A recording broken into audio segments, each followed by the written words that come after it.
Adrianne, thank you so much for being here today. I'm glad that we finally get to do this in person. I am so glad we get to do this in person too, Hannah. Thank you so much for having me. I am so thrilled that you're here. We were just talking about it before we started recording. You have so much going on. This has been a really great and big year for you. It has. Let's talk about some of the highlights of the past 365 days. Let's do it. Absolutely. Let's start with the highlight reel. I like it. So what has been different this year for you, and what do you look back on and say, I'm so grateful for this moment? Oh gosh, there are so many. I think what I'm most grateful for was an opportunity to make an IMAX film with Daniel Ferguson, the director, and his incredible crew at Museum of Science. And we wrapped this past year, which has been an over 5-year-long project.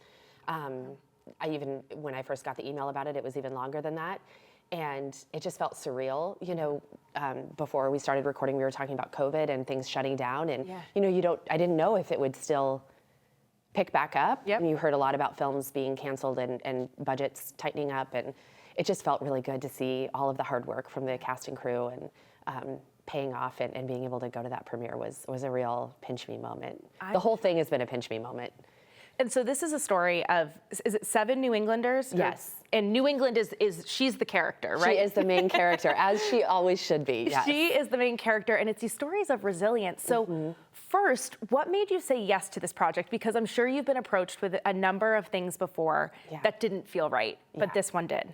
Yeah, you know, I was approached by this, and like most incredible opportunities I've been approached with, I immediately thought it was a prank by a couple of friends. And by the way, my friends never prank me. They would not do that. But I thought, oh, for sure this isn't real, right? There has to be a first, There has to be a first, right? And I, like when I did the Super Bowl ad with Sam Adams, I thought, oh, that's not real.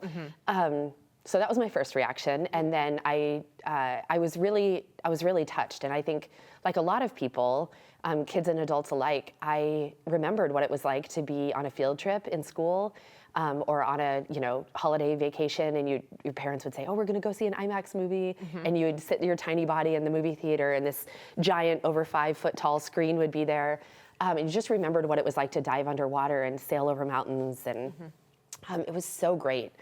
And I always loved it because the animals were so big, and I'm a huge animal fan. And so what made me say yes was knowing about the field trips. I knew that after talking with Daniel, that seeing a body like mine on a big screen for young little minds and their teachers and their caregivers and their parents would have an impact. And I knew that would spark some conversations that were needed to celebrate diversity and inclusion and conversations that they may not be having at home or may not feel comfortable asking questions about. So it was really the field trips that made me say yes. I mean, everyone, I shouldn't say everyone, but a lot of people would love to be in an IMAX movie. So that's sort of a given. That's exciting. But what made me say yes to it as opposed to saying no to other projects was I knew I would be held. I'm already going to cry. I love Daniel so much, the director. And I knew I'd be held carefully and the story would be told thoughtfully because of my interactions with him early on in the beginning. And he's Canadian, so he's nicer than most of us anyway. But he just really is a storyteller through and through. He doesn't do it for the fanfare or the notoriety or the magazine covers or any of that. He does it because he wants to tell the story of New England and her resiliency. So I knew that he would do it in a thoughtful way. So what was it like 5 years of shooting this? What was that experience like for you? To work with someone like him, to have a crew that is holding you in a safe space, right? To share your story with so many people. You know, it was incredible. You hear through media and through a lot of people's experiences, and I recognize those experiences as very real, of maybe film crews and sets and such not necessarily being kind to women, or especially a minority woman like myself, a person with a disability. And that's something that I've experienced on other sets. And so that made me really weary, but I can honestly tell you, and I've never been one to hold back, but I can honestly tell you I was treated so well and with so much respect, and that really lent itself to creativity, because any of us know when you're held in a safe space, like this conversation, when you're held in a safe space, you're more yourself, you're more comfortable, you're more open, you get to create, and there are so many highlights from making this film that it's hard to pick out a few, but I remember my first well, maybe my second or third time sitting down with Daniel, but the first time that we sat in front of a microphone at a sound stage. And he said, just tell me your whole life story and I'll record it. And I said, okay, like how much time you got? Yeah, where do you want me to start? And what do I leave off and how much of this is going to be in it? And he said, record whatever you want and we can edit if you happen to say something that you've changed your mind on later, or that you feel like maybe you didn't sound authentic in this part. Yeah. And I did, and we sat there for hours over coffee and water and stories, and he asked more clarifying questions, and that really helped him shape my part of the story. And so to have an opportunity to, not just my story being told, but to be part of writing that and shaping that with him early on, just really, it was incredible. And some of that audio is what you hear in the film. That's a lot of what you hear in the film was me at the beginning. And so when I saw the film, I thought, I don't even remember what I said. It was all Fingers true. crossed. I walked away thinking that was all true. Yeah. I don't even remember everything that I just started rambling on about how much I love Boston. So I'm curious though, Adrianne, because you speak now, that you're a motivational speaker. You share your story with so many people. This is something that you do every day. But sitting down and having someone say, tell me your life story. Yeah.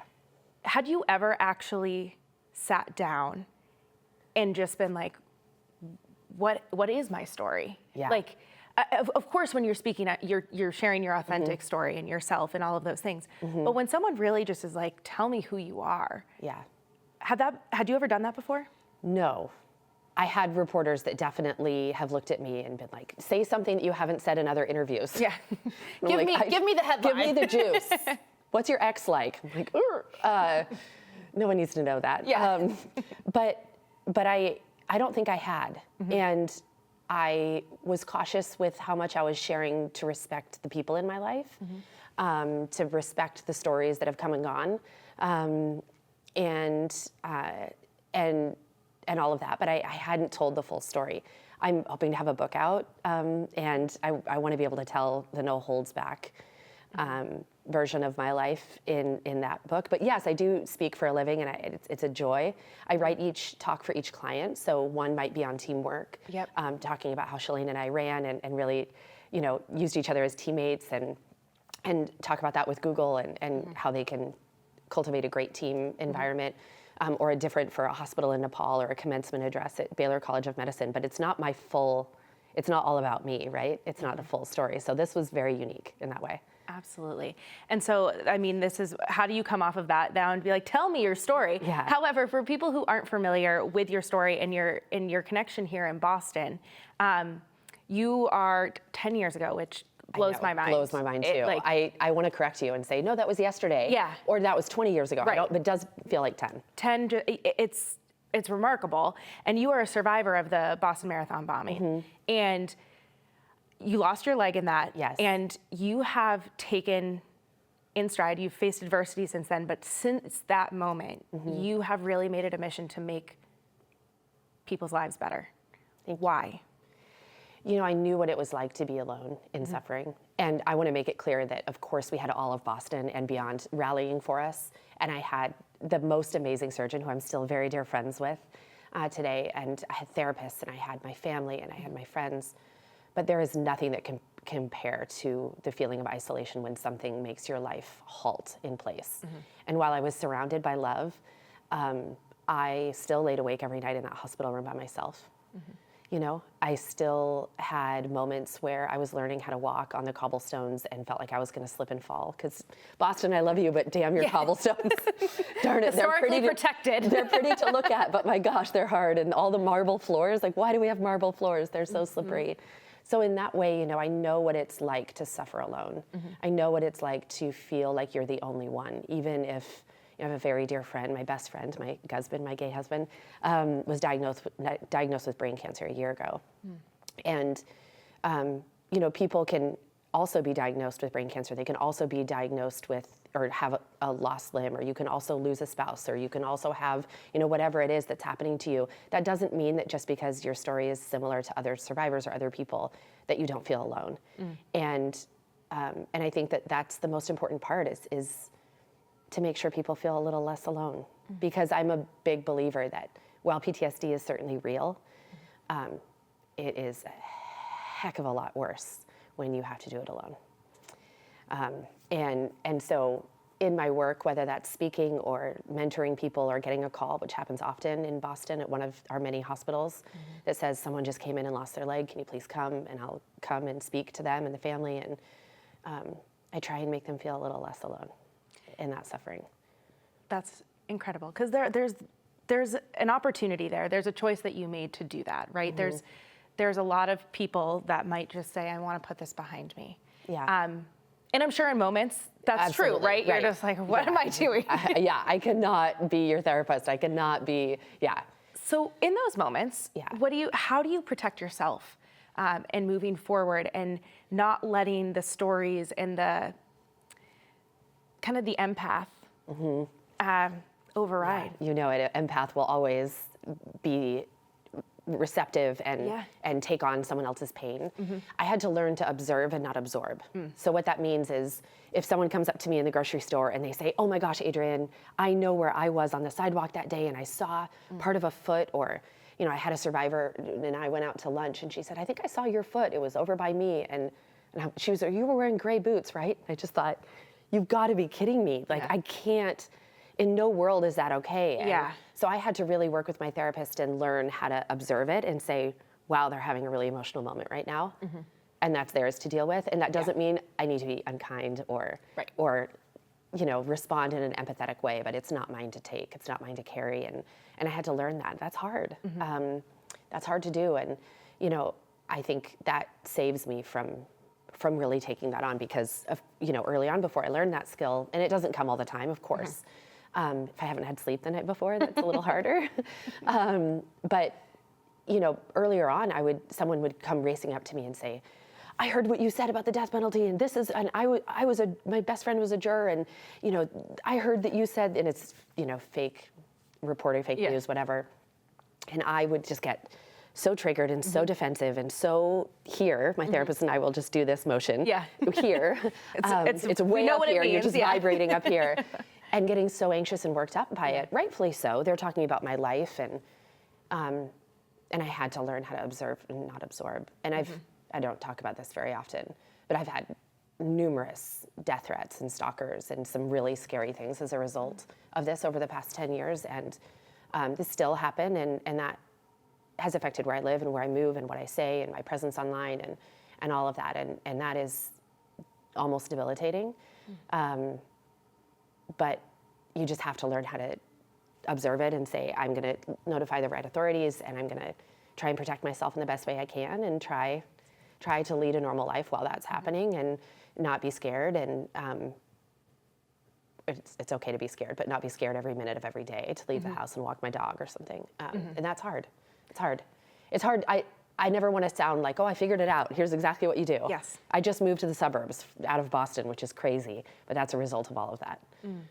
Yeah. When I hear you say all of this, it just makes me think resilience, and then it makes me think resilience is the theme of the IMAX movie. And what an example. And those are things that I'm sure someone looks at your story, and those aren't the things that they think about, right? They don't think about what the day-to-day resilience is, right? They look at the big picture resilience. And I love that you're sharing this, because I think that really puts in perspective, right? The little and the big, and both are important. They are. And I don't share it very often, because, early on when I did a ton of interviews after 2013, and there were a lot of conspiracy theorists out there, and people didn't really talk about it very much. And it wasn't really a thing like it certainly is today. And so I didn't talk about it on camera, and that's fine. And I don't really regret that, but it was hard to just observe that. I had people running up to me on the street and say, there's no way that you lost your leg, 3 months ago, 4 months ago, or whatever, and then just run off. And that's really hard. So the day-to-day stuff can certainly affect you, and it still does today. And I never want to pretend that I'm all okay or all better, because there is no such thing. And I hope that people are smart enough to remember that or smart enough to know that there's no way I could be, You're all human. better. Yeah. You're human. Yeah. And you deal with what humans deal with. Yeah. And that's the ups and downs. Yes, exactly. Yeah. And something that you have found, and correct me if I'm wrong in this, since 2013 is running. Yes. Were you a runner before? Absolutely not. Okay. No, Hannah, I would never be caught sweating in public. But you were a professional dancer. Yes, but you glisten. You glisten. It's different. There's like glitter involved in a spray tan. It just makes you glisten in a different way. Glisten It's versus not like sweating. huffing like you'll see in the IMAX film. There's a scene of me going up Heartbreak and it's in slow-mo. Oh, that's the perfect drink. It's so bad. You just I mean, it's not focus bad. on the It's top. beautiful, You're but like, but I mean, it's not the glisten it's and not the spray glisten tan. of that. Like my mouth is like hanging open, and it's very different.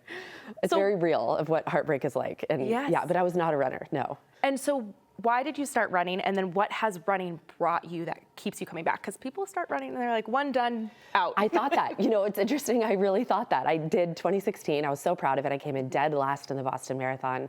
Then President Barack Obama tweeted me right after and said, "Congratulations on finishing the race. Terror and bombs won't stop us. We always carry on." And I was so touched, and I thought, one and done. Like I got my statement necklace and my free banana, and I was done. And then I had applied for a service dog, and they said, are you going to keep running? Like, do you need a dog that's a runner? And I said, no. Check that box. No, We're moving check that on. box. I am fine. I don't need a dog that runs. And I got Fred, and he's Fred Astaire, and he's amazing. And then I got the bug, and I thought, this is what I want to do. But I think, what really made me choose to take up running in the first place is a way to say thank you to Boston. I've heard rumors that it's not okay to just run around and hug random strangers on the street. I'm a hugger. Yeah, well, I am. You can start it. Yeah, right. Definitely won't get in trouble with that. Yeah. So I thought a great way to do that is to run the Boston Marathon and cheer for people just like they were cheering for me. And I was still am so appreciative of how much love and an outpouring of support has been thrown to us survivors and really held us close and love for us and respect for us. And so I wanted to be able to do that. And then I got the bug for running. Darn it. And you've just kept going. I just kept going. And something so the Boston Marathon is one of the most iconic marathons in the world. Yeah. Period. You could say that, and you tell someone you're running Boston, it's what it is. Pinnacle, yeah. If you're in Boston and know the history and just the community that surrounds the Boston Marathon before 2013, and then I think that just kind of created more like love and unity around it.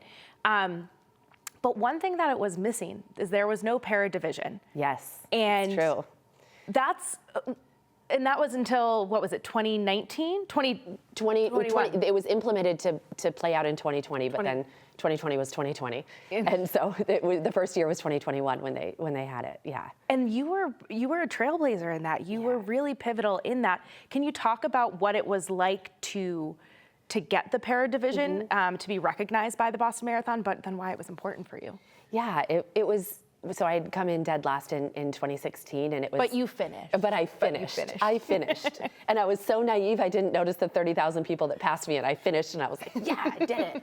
They came along with the scooter, and they said, "You need to move to the sidewalk because it's getting dark, and we're reopening the roads." And I thought, "Okay," and said, "You can stop." And I thought, "No, why would I stop? Yeah, like, I'm going to keep going." Yeah, naivete. It's a beautiful thing, and then the competitor in me from ballroom dancing was really wanting to come in first, wanted to know what that was like. And I saw, runners like Meb and Shalane Flanagan and all of these runners, Eliud Kipchoge breaking tape at all these big marathons. And I thought, well, that looks pretty fun. So I went to the Boston Athletic Association and I said, we don't have a division. I looked everywhere. We don't have a division for 5K, 10K, half, or marathon.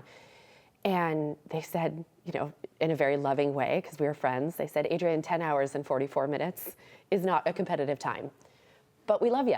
Yeah. But, okay, fair enough. Yeah. Fair enough. And I got a new leg and a running coach, and I trained. And I think my fastest mile in that marathon was like a 20-something minute mile, which is fine if that's what it is for you, but that's not competitive. Yeah.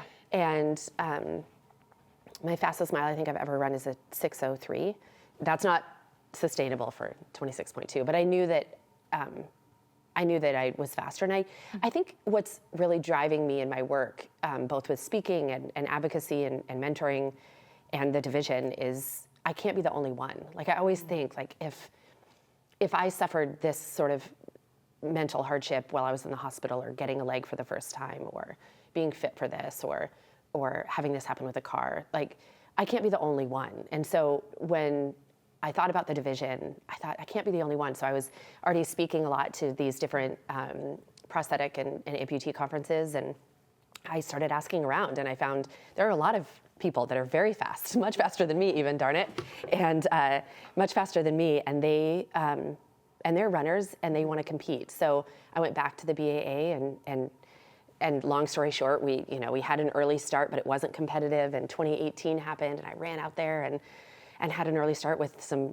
very fierce competitors, and almost everybody DNF'd that year because it was that storm. Yep. That was a terrible storm, and I thought, oh, it was going to be great. I was second female, third overall, and then just puttered out from hypothermia, and then kept getting more and more opportunities, and then 2020 hit, and I was training, and then, 2019 hit, and I was training, and then it was 100 days out, so poetically, 100 days out, and I was walking to a pasta dinner, and I was in the crosswalk sort of near the finish line over on Commonwealth in Hereford, and a car going about 40 miles an hour slammed into the side of my body, and the carbon fiber of the car's bumper hit the carbon fiber of my left leg, and it was on my left side, and I was so glad I left Fred at home, my service dog, because he always walks on my left side, and there's no way he would have survived that. Oh, wow. And I flew like 5 car lengths because of that carbon fiber bouncing on carbon fiber, and I crushed this entire side of my body, and I was in the hospital for longer than I was for the terrorist attack because I couldn't put on my leg, because I couldn't move my upper body, and it was horrific. And then I got out of the hospital, and the Boston Athletic Association invited me to coffee, and I thought, I don't even want to talk about running. I can barely walk right now. And I remember thinking to myself, like, how many times are you going to fall down and try and get back up? Like, I didn't shower when I was in the hospital. Like, I refused to eat. I had a lot of people rallying around me, but I didn't accept it. I was just in a really horrific, dark place. And so they asked me to coffee, and I said, fine, like, I'll go, even though I barely wanted to leave the house. And we sat down, and they said, we think of you every time that we're planning the 2020 Boston Marathon. And I said, that's sweet. I can barely walk a block right now. I don't really want to talk about running if that's okay. And they said, Adrianne, you need to start training. Like, you have your division. And I just lost it. Oh my gosh. I still remember the coffee shop. I still remember their faces. I still remember them saying, we want you to take it.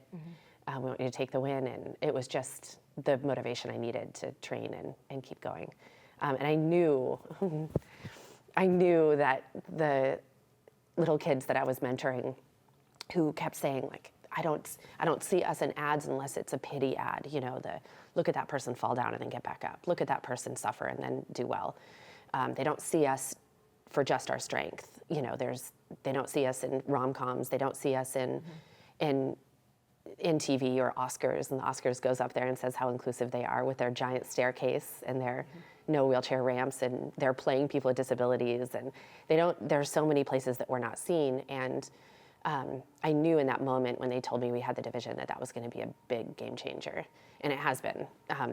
It has deeply affected the people that are in hospitals and mentoring. So talk about that a little bit, and kind of like you work so hard for this, then you get to do it, and it's incredible. And it's every time you're talking about this next generation, and you're talking about inspiring others, and you're doing it for yourself, but you're doing it for others. Yeah.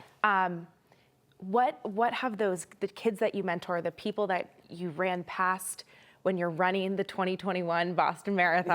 Yeah, I rolled my ankle right before the 2021, but I ran 2022. 2022, yeah, okay. And that's in the IMAX movie, so you can see my huffing and puffing running. Yeah. So when you're running though, and you're seeing these people, and did you see people with prosthetics that you're looking at saying, this could be you? Yeah. Like, you can do this one day? I remember, so I ran with Shalane Flanagan. I thought, we can have a guide, a support runner. And I thought, who else are you going to have? I mean, Boston would know. You have to. Dream big, right? So I wrote her, I texted her, and I'm lucky to call her a friend and mentor and sister in sport. And I wrote her, and I said, how do you feel about our 2 blonde ponytails going from Hopkinton to Boston? And she was like, F yeah. Yeah. She was like, yes, this is happening. How can you say no to that? You never know. She's a busy woman. She has 2 kids now, and she's a busy woman and accomplishing all of her own goals. But she said yes, and so when we lined up at that start line, she said, look down, because I told her to remind me to look down, and I looked down, and there were all of these different feet and blades that were standing on that start line in Hopkinton. And that start line is such a beautiful place on its own. But to see that, the division, and then we took off, and I saw a lot of people with prosthetic arms or prosthetic legs, and they're like holding them out as if they're hailing a cab. Yeah. You know, they're like holding them out like, look, me too, which, you know, that isn't always the case when people are proud of their body parts that people tell them to shun. Politicians say to keep inside. The ugly law that was an actual law that kept us inside and kept us being people with disabilities and being able to be sold between families and for health benefits and health tax laws. And, you know, there's a really charred history that a lot of people don't know about. It's certainly not taught in schools about people with disabilities. So yeah, it was incredible to see that and to see PTs and OTs and surgeons and all sorts of people that had put this body back together so many times, and to see them along the course was unbelievable. It was one of the most life-changing experiences. And to know that that's going to be seen on IMAX was, I kept telling people, I don't think that was real. I have to see the movie. That wasn't real. It wasn't real. That wasn't real. I didn't, you know, because you don't see yourself finish. You finish, but you're like that. You wake up the next morning and you're sore, but that wasn't real. You kind of black it out, right? Yeah. You're like, that couldn't have There's really no happened. way. You're standing at the start line, and I'm looking around, and I'm looking at those different feet, and I look at Shalane Queen Bee Flanagan, like in matching outfit as me, and I think, well, this is a fun dream. Yeah, absolutely. Well, and here you're talking about this community. And I know that when you went to the premiere as well, you had a group of people that have been kind of like your day ones, right? Yes. Like those that you your inner circle, right? I call them my lockbox. Your lockbox. Yeah. I love that. What is it about, you know, having your lockbox that was and is so essential to persevering and to moving forward and to setting these audacious goals and achieving them? It's a great question, and I probably would have sugarcoated this answer if it weren't 10 years going by. But I had the wrong people around me in 2013. I was in the world of ballroom, and that's beautiful, and it's amazing. It was certainly before Me Too, when we were talking about respect in the workplace, and as someone who puts on a sequin string bikini and dances in men's arms for a living with other crusty old dudes with like numbers holding up from 1 to 10 about how good or bad your body is, you can imagine how healthy that was. And it was a beautiful experience, and I wouldn't have traded it. I personally didn't have anything too horrific happen to me, but there were situations that were really not great. Things were said, stuff was, you know, happening, and then when you injure your body and that's your tool for work, my boss at the time, Mark Leitner, say their name right, was an absolute terrible person to me and my family, and actually fired me for losing my leg. And he said he didn't want to set a precedent that if you couldn't dance anymore, you couldn't do this, and we don't accept people with disabilities. And I tried to sue him for a long time and got the wrong lawyers, and now the statute of limitations is up.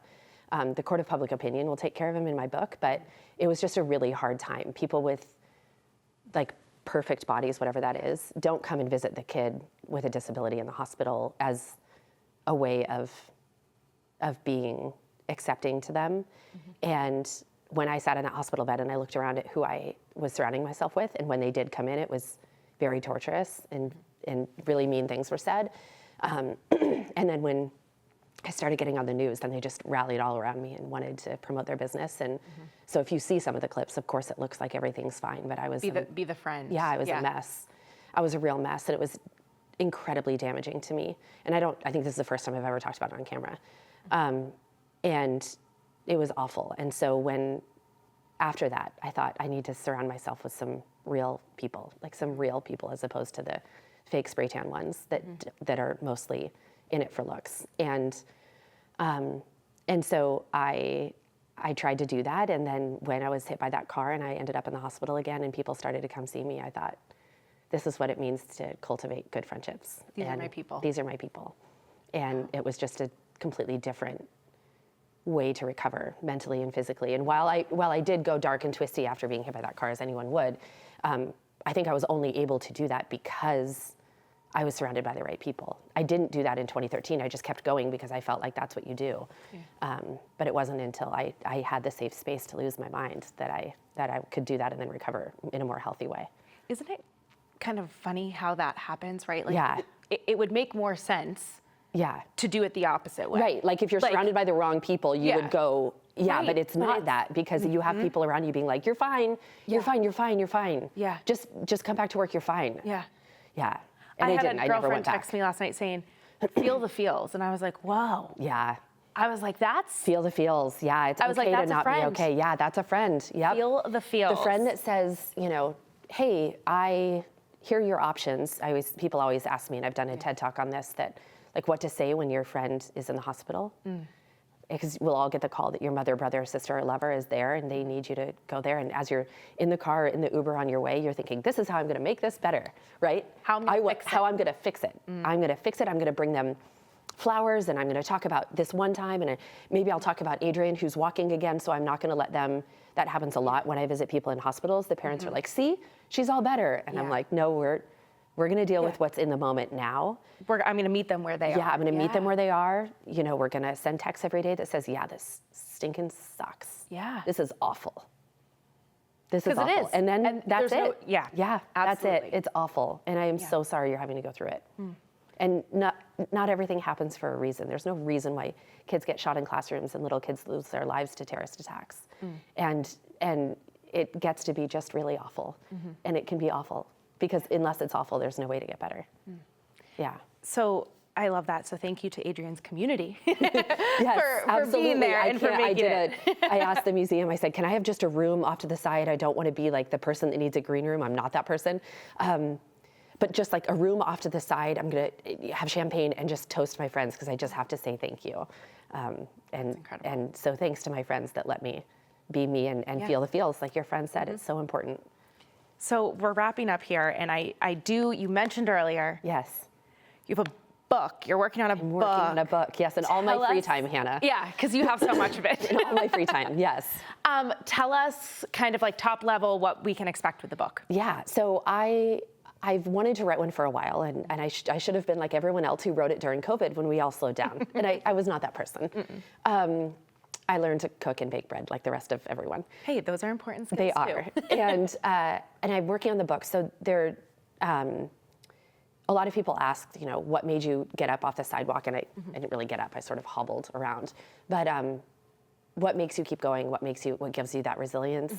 And I've only done this in one other interview. I've started to finally admit that that was a white lie about what I've used as my answer, purposely, and not in any way trying to harm the reporters that are asking me.